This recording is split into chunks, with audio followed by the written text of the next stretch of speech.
Greetings, diners, and welcome to another edition of the Frostbite Falls Daily Rant, here on the Doomstead Diner.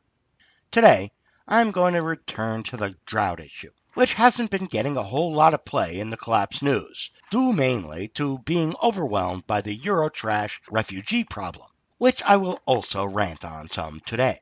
Over on Reddit, somebody asked me if I really thought global population of Homo saps could drop to 1 billion as fast as by 2060. This is after a link predicting said population to balloon up another 2 billion or so to 9 billion by said date. This is the statistical version of normalcy bias, which assumes that just because the exponentially increasing upward curve of Homo sap population graph has been increasing at this type of rate for the last 50 years, it's going to do the same thing for the next 50. Nobody factors in the possibility of a discontinuity. It's not mathematically predictable, generally speaking. So, the statisticians and supercomputer jockeys who churn out these predictions for the United Nations and the World Health Organization always come up with these incredibly huge numbers for human population over the next 50 to 100 years. 9 billion, 13 billion, 20 billion, to the moon, Alice, with population. We're Homo saps. We are unstoppable in reproduction. By 2500, we will have enough human biomass to fill the entire universe. This is so obviously wrong. When you talk about a finite planet with finite resources, you wonder how the statisticians and code jockeys can pitch these numbers out with straight face. But they do, over and over again.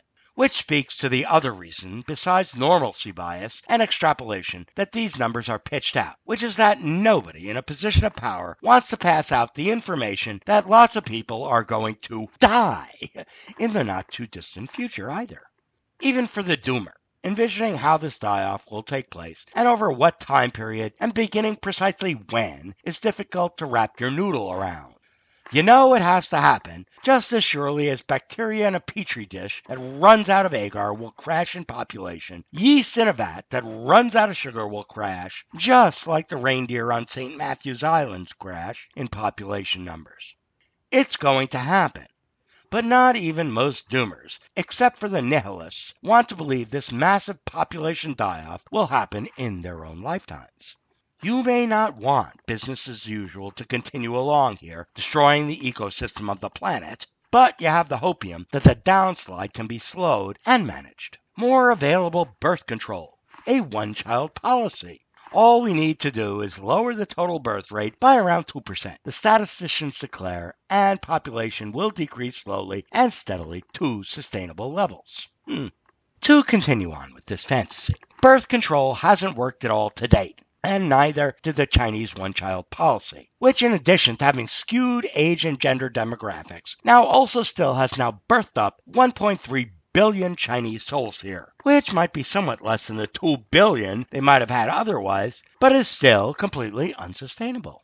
This policy wasn't a success. It was an epic failure. The Chinese have now abandoned said policy, but it is doubtful they will be resolving their demographic or environmental problems anytime too soon here. Is the inability to keep increasing in population strictly a matter of oil and energy availability? Well, that's certainly a major factor. The bigger factor is probably water availability in the main growing regions that are still producing copious amounts of GMO soybeans and corn to feed to people and cows, which are more or less interchangeable in the feedlot and all destined for slaughter. California is drying up, and already you have dying almond trees there. In another couple of years, you won't even be able to grow broccoli. The Ogallala Aquifer is rapidly being depleted. Without it, there goes the breadbasket of millions of acres of GMO corn and soybeans used to both fatten up beef and Homo sap fast food consumers in the feedlots of McDonald's and all-you-can-eat buffets like Golden Corral. There also goes the tons of food currently exported to places like Saudi Arabia, which now houses at least 30 times the number of people that desert can support. They're not going to be replacing it with food grown in South Africa either, currently drying up even faster than California. There's another 53.5 million people who are goners if they don't get the fuck out of Johannesburg in the not-too-distant future. Add in the 20 million people currently living in just Sao Paulo. Forget the rest of Brazil. Let us not forget the 1.3 billion Chinese, who, besides having their own drought problems, have also polluted so much of their groundwater it's not even fit for human contact, much less drinking it or using it for ag. Then the 1.2 billion Indians dependent on the glacial runoff from the Himalayas, rapidly dwindling in supply. Are they all going to migrate to Sweden and Finland and live in Connex shipping containers no longer used by the Chinese for shipping toys to be sold at Walmart for low prices every day? The Swedes and Finns are already overstressed just trying to take in a few 100,000 Syrians and Afghanis. They're not going to be able to resettle 2 billion Indians and Chinese. If they can even hold their political and monetary system together for the next wave of 1 million from the MENA countries, it will be a miracle. After all the water problems, you have the energy and mineral depletion problems, including the phosphate supplies rapidly dwindling with everything else. Besides the copious water being pumped up from depleting aquifers, the so-called green revolution is totally dependent on fossil fuel-based fertilizer to get the huge yields, and all of these things are going to become increasingly hard to come by as more companies go out of biz in this industry. The energy is also necessary for moving all this food around from the few places it is still growing to the many places it is still being consumed. People may still be able to produce decent amounts of food for a while, but shipping it from where it is grown to where it needs to be eaten is going to become increasingly more difficult. Generally speaking, there is no more than an 8-month supply of food globally for all the people on the planet. And with just a few percentage points of loss from major ag-growing areas, this supply can dwindle to nothing in a year. Given the vast array of problems here, somewhere down the pipe, we will hit the crunch time. Anybody who is still exporting food no longer will be. Anybody currently importing food no longer will be able to get it shipped in. Each nation, and even regions within nations, will have just what is available within their borders.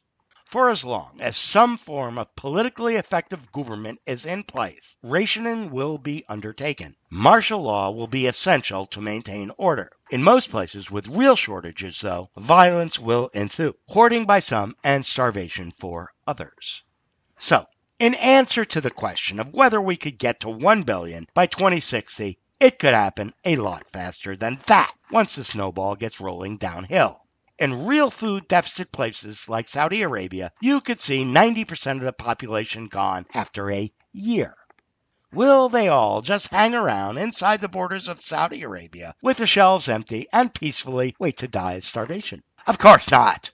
They'll do precisely what the Syrians are doing and try to migrate, as long as they believe there is somewhere else that has food and they have a tiny chance of making it there alive by whatever means possible. If you think a few 100,000 migrants washing up on the shores of Kos and Lesbos is a lot, wait until those numbers start counting in the millions.